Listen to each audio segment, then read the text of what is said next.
Hello students, welcome to our channel NEET larvals. बच्चों, आज की क्लास में हम शुरू करने वाले हैं 11th क्लास का हमारा बहुत ही important chapter which is biomolecules. तो चलिए शुरू करते हैं। First we have introduction. तो फर्स्ट पॉइंट क्या है हमारे पास? All living organism are made up of same element and compound. जितने भी लिविंग ऑर्गेनिज्म होते हैं, चाहे प्लांट हो चाहे एनिमल हो, वो सब सेम एलिमेंट और सेम कंपाउंड के ही बने होते हैं। हमें ये कैसे पता चला?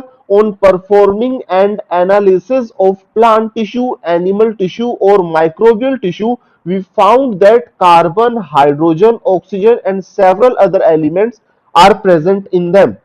हमने बच्चों प्लांट टिश्यू लिया, एनिमल टिश्यू लिया और माइक्रोबियल टिश्यूज लिए या माइक्रोबियल सेल्स लिए, ठीक है।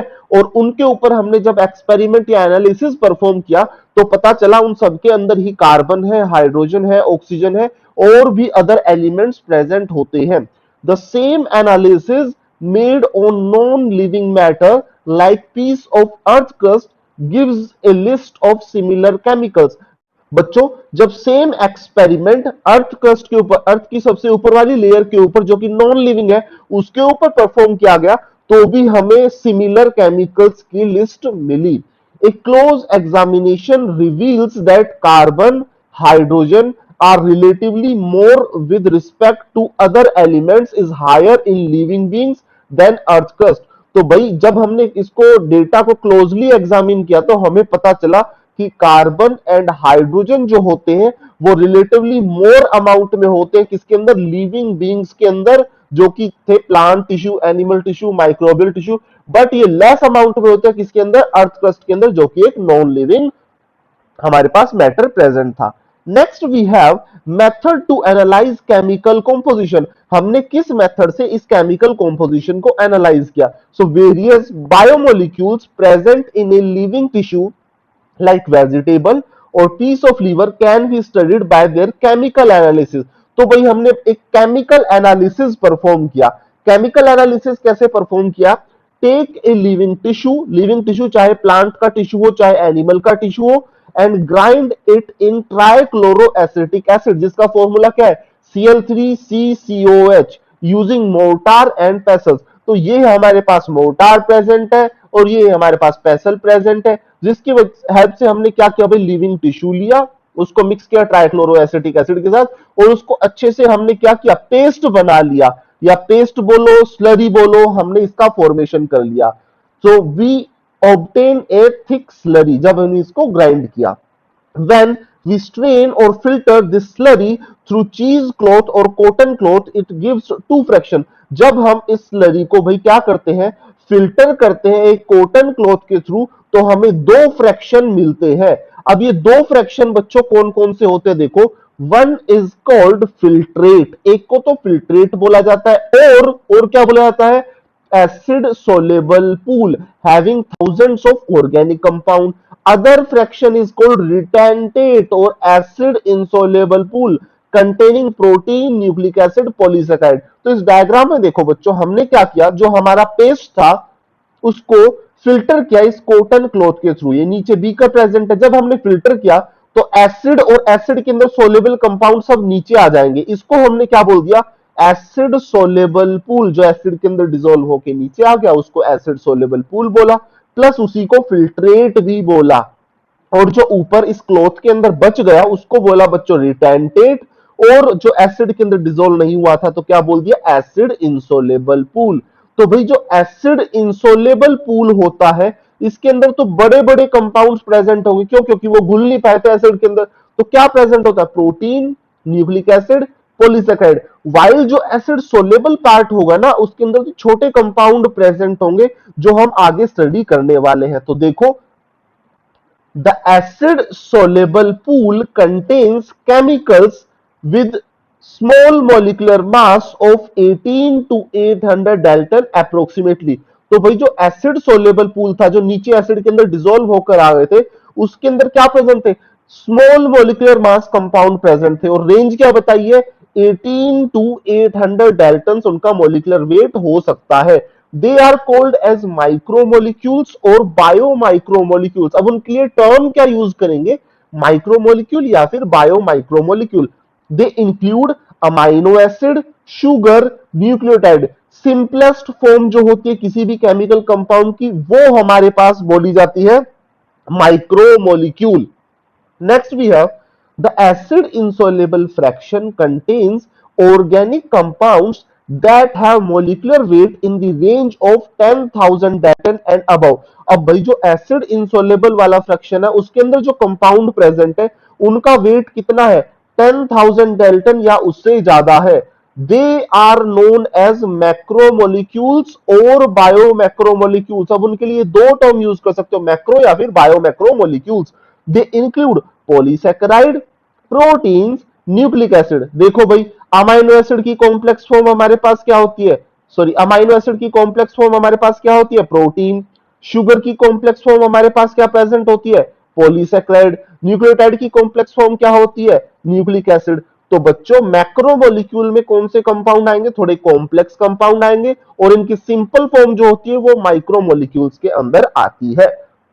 Next point we have lipids are not strict macromolecule. अब बच्चों ये स्टार मार्क किया हुआ है, बहुत ही इंपॉर्टेंट पॉइंट है।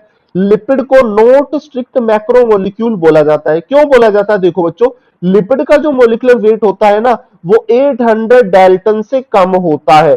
बट ये जो मोलिक्यूल होते हैं लिपिड के, सपोज करो ये लिपिड का एक मोलिक्यूल है, लिपिड के बहुत सारे मोलिक्यूल एक दूसरे के पास आते हैं, पास आकर क्या बनाते हैं, एक लार्ज स्ट्रक्चर बना लेते हैं। इस लार्ज स्ट्रक्चर को बोला जाता है वेसिकल। सो कुछ ऐसा लार्ज स्ट्रक्चर बन जाएगा जिस लार्ज स्ट्रक्चर को क्या बोलेंगे, वेसिकल। और ये वेसिकल क्या होता है, वाटर इंसोलेबल होता है। तो हमने क्या बोला, मोलिकुलर वेट तो इनका कम है बट लार्ज स्ट्रक्चर बना लिया, वाटर सोल्यूबल नहीं हो पाए, जिसके कारण ये ऊपर फिल्ट्रेट में ही रह जाएंगे, ऊपर रिटेंटेट में ही रह जाएंगे।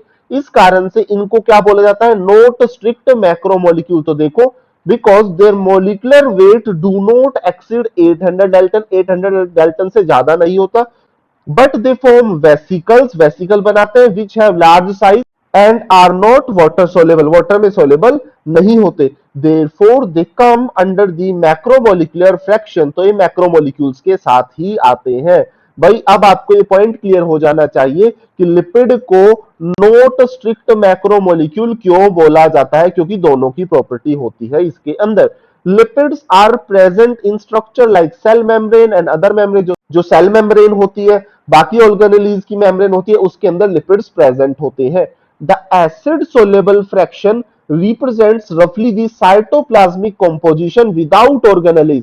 तो भाई जो एसिड सोलेबल पार्ट है ना वो रिप्रेजेंट करता है किसको, साइटोप्लाज्मिक कंपोजिशन को। जो जो कंपाउंड साइटोप्लाज्म के अंदर डिसोल्व हो गए हैं तो क्या बोलेंगे, साइटोप्लाज्म विदाउट ऑर्गेनेली को रिप्रेजेंट करता है acid soluble pool, while acid insoluble fraction represents the macromolecules of cytoplasm and cell organelles।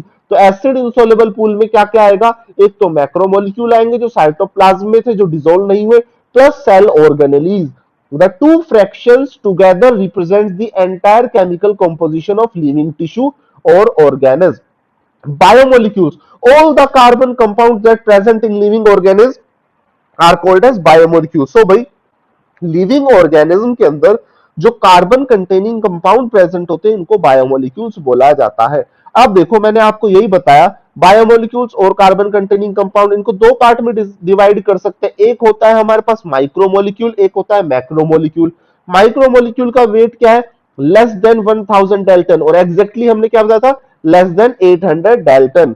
Present in acid soluble pool. Example क्या है, amino acid, nitrogenous base, monosaccharide.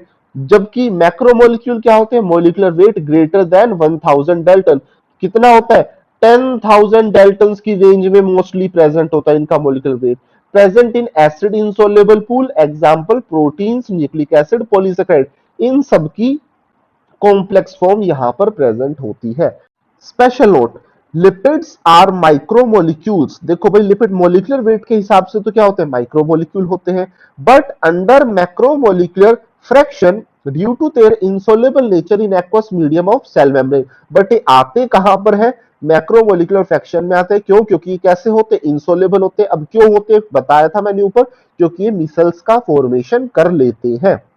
Next देखो बच्चों, average composition of cell, ये NCERT की table है 9.4, बताते क्या है, average composition of cell, cell के अंदर क्या क्या कंपाउंड हमारे पास प्रेजेंट होते हैं। सो बच्चों, वाटर प्रेजेंट होता है मैक्सिमम अमाउंट में 70 to 90%, प्रोटीन प्रेजेंट होता है 10 to 15%, carbohydrate 3%, lipids 2%, nucleic acid 5 to 7%, ions 1%। तो बच्चों एग्जाम के अंदर सीधा इनकी परसेंटेज भी पूछी जा सकती है, that what is the percentage of total cellular mass of water, कितना होगा, 70 to 90%। कई बार इनका अरेंजिंग ऑर्डर भी पूछ लिया जाता है। तो सबसे ज्यादा बच्चों हमारे पास क्या प्रेजेंट है, वाटर प्रेजेंट है, then we have proteins, then we have nucleic acid, उसके बाद बच्चों हमारे पास प्रेजेंट होते हैं कार्बोहाइड्रेट, फिर हमारे पास प्रेजेंट होते हैं लिपिड्स, और लास्ट में हमारे पास प्रेजेंट होते हैं आयंस। तो बच्चों ये इनका जो असेंडिंग डिसेंडिंग ऑर्डर है आपको याद रखना है। Next we have all carbon compounds that we get from living tissue can be called as biomolecules. अभी बताया था लिविंग ऑर्गेनिज्म के अंदर कार्बन कंटेनिंग कंपाउंड्स को बायोमोलिक्यूल बोला जाता है। Inorganic element and compound are also present in living organisms which can be known with the help of ash analysis technique। भाई अब लिविंग ऑर्गेनिज्म जो होते हैं उनके अंदर इनऑर्गेनिक एलिमेंट और इनऑर्गेनिक कंपाउंड भी मिलते हैं, जिनको हम स्टडी करते हैं एश एनालिसिस टेक्निक की हेल्प से। इसमें क्या होगा, small amount of living tissue, leaf और liver, this is called as wet weight. भाई हमने क्या किया, कोई भी लिविंग टिश्यू लिया, चाहे लीफ लिया, चाहे लीवर का पीस लिया, उसको हमने वे किया। तो वे करेंगे तो उस टाइम पर जो उसका वेट होगा उसको क्या बोलेंगे, वेट वेट। हमने उसके बाद क्या किया, उसको ड्राई किया, एंड ड्राइड, उसको सुखाया, ऑल वाटर इवेपोरेट्स, भाई सुखाने पे सारा पानी इवेपोरेट कर जाएगा। When the tissue is fully burn, अब उस टिश्यू को भाई फुली बर्न करो, आप जलाओ। The carbon compound are oxidise to gaseous form like CO2, carbon तो CO2 की फॉर्म में एस्केप कर जाएगा। All water vapours are remove, water vapour की फॉर्म में रिमूव कर जाएगा। And the remnant is called as ash, और जो बच जाएगा उसको एश बोलो या राख बच जाएगी हमारे पास। This ash contains many inorganic elements like calcium magnesium. भाई इस एश के अंदर बहुत सारे इनऑर्गेनिक एलिमेंट हो गए, जैसे कि कैल्शियम हो सकता है, मैग्नीशियम हो सकता है। In acid soluble fraction, inorganic compound like sulfate, phosphate are also present। जो एसिड सोल्युबल फ्रैक्शन था ना भाई, जो नीचे बीकर के अंदर इकट्ठा हुआ था, उसके अंदर inorganic compound like sulphate, phosphate भी प्रेजेंट होते हैं। Elemental analysis gives composition of living tissue in the form of oxygen, carbon, hydrogen, nitrogen etcetera. Analysis of compounds gives an idea of kind of organic and inorganic constituent as mentioned in the table। सो भाई ये table जो आपको दिख रही है ये NCERT की table है, एज सच एनसीईआरटी के अंदर गिवन है। तो भाई इस टेबल के अंदर क्या गिवन है, सबसे पहले टेबल 9.1 देखो, a comparison of elements present in non living and living matter. So these are the elements and percentage weight of earth crust and human body. So ये बताया गया अर्थ क्रस्ट के अंदर कितना परसेंटेज वेट प्रेजेंट है, ये बताया गया ह्यूमन बॉडी के अंदर कितना परसेंटेज वेट प्रेजेंट है इनका। तो देखो बच्चों, जो पॉइंट आपको रिमेंबर करने हैं, सिलिकॉन ह्यूमन बॉडी के अंदर बिल्कुल नेग्लिजिबल अमाउंट में प्रेजेंट होता है।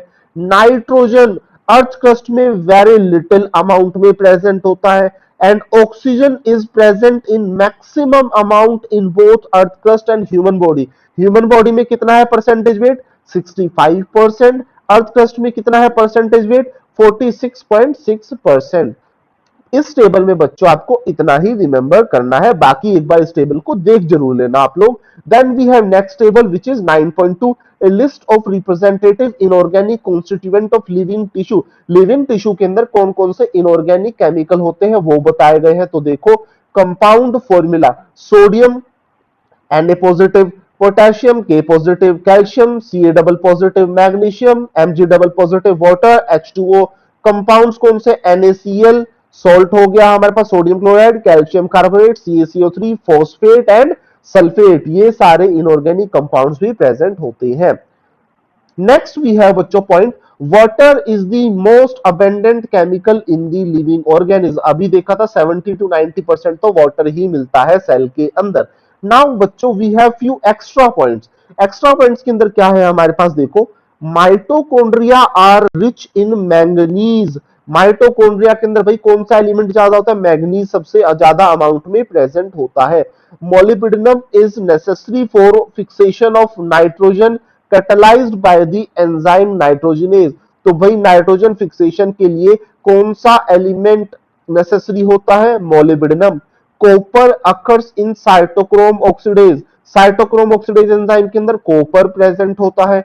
Magnesium is essential for large number of enzymes particularly those using ATP.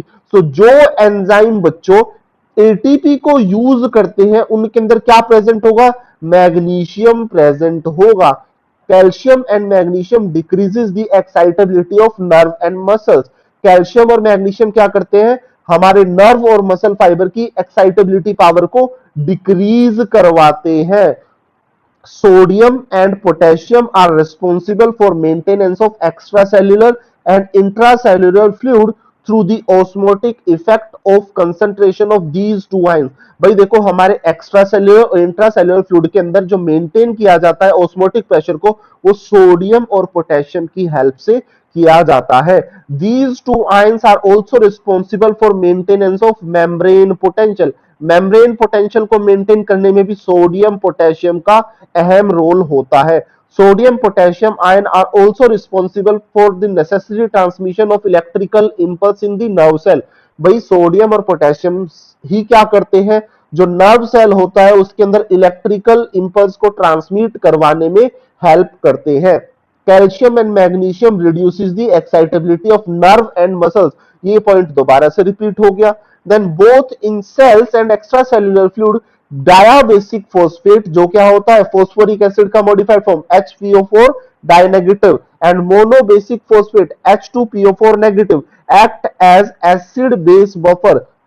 भाई जो हमारे पास ये है डायबेसिक फोस्फेट, मोनोबेसिक फोस्फेट, ये एसिड बेस बफर की तरह काम करता है। क्यों करता है, to maintain the hydrogen ion concentration of cellular fluids. हमारे सेल के फ्लूइड की पीएच को मेंटेन करने का काम करता है।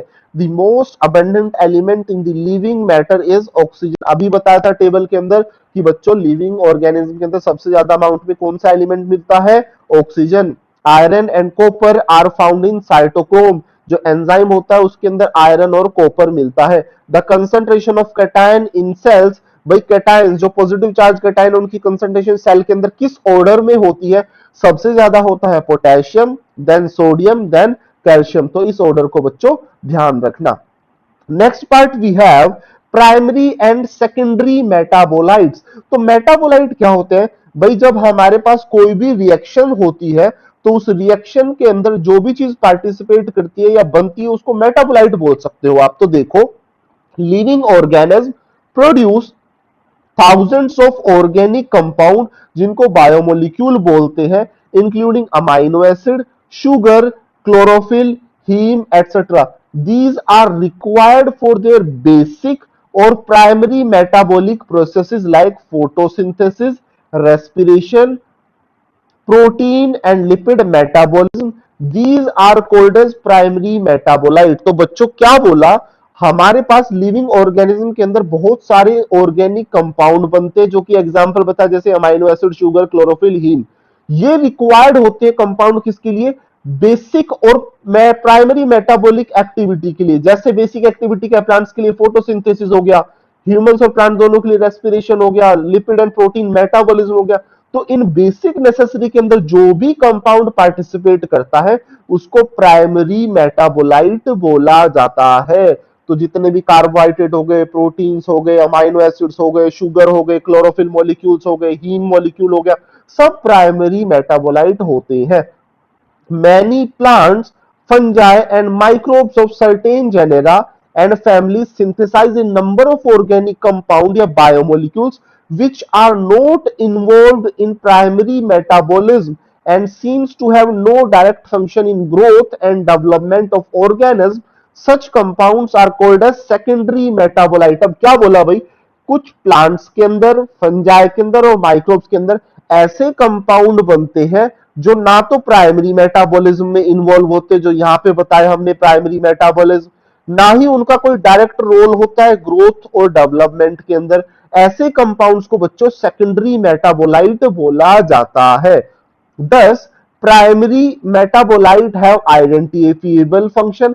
प्राइमरी मेटाबोलाइट का तो फंक्शन हमें पता है, आइडेंटिफाई कर सकते हैं, and play roles in normal physiological process, और नॉर्मल फिजियोलॉजिकल प्रोसेस में उनका हाथ होता है, रोल प्ले करते हैं। द फंक्शन और role of secondary metabolite in host organism are not understood. भाई सेकेंडरी मेटाबोलाइट के फंक्शन हमें इतने पता ही नहीं है। However many of them are useful to human welfare. But भाई जो कुछ सेकेंडरी मेटाबोलाइट है वो ह्यूमन वेलफेयर के अंदर यूजफुल होते हैं, जैसे रबर हो गया, कुछ ड्रग्स हो गई, मसाले स्पाइसेस जो होते हैं, सेंट जो हम लगाते हैं, परफ्यूम्स एंड पिगमेंट्स जो कलर देने का काम करती है, जो हम हमारे फूड के अंदर ऐड करते हैं। तो भाई इनका क्या है, इनका ह्यूमन वेलफेयर के अंदर रोल होता है। तो भाई इनका ह्यूमन वेलफेयर के अंदर रोल होता है। तो एनसीईआरटी के अंदर table given, table 9.3, secondary metabolite कौन कौन से एग्जाम्पल बताए गए हैं। Pigments, carotenoid and anthocyanin, alkaloid, morphine and codeine, terpenoids, monoterpenes, diterpenes, essential oil, lemon grass oil, toxins, abrin and ricin, lectins, concanavalin A, drugs, vinblastine, curcumin, polymeric substance, rubber, gum, cellulose. तो बच्चों ये जो table के अंदर secondary metabolite के examples given है, इसमें से नीट के अंदर बहुत बार डायरेक्ट क्वेश्चन आया है, जैसे कि which of the following is an alkaloid. Morphine और कोडीन ऑप्शन में आपको मिल जाएगा। Which of them is the pigment, carotenoid और anthocyanin. Which of the following is toxin, abrin and ricin. तो बच्चों ये टेबल हमारे पास बहुत इंपॉर्टेंट हो जाती है, इसको याद रखना क्योंकि इसमें से डायरेक्ट क्वेश्चन आते हैं। That's it. यहां पर बच्चों हमारे पास कंप्लीट होते हैं प्राइमरी एंड सेकेंडरी मेटाबोलाइट। बच्चों अगर इस वीडियो से आपको थोड़ी भी हेल्प मिली है तो प्लीज इस वीडियो को लाइक कीजिए, शेयर कीजिए और हमारे चैनल को सब्सक्राइब कीजिए। Thank you.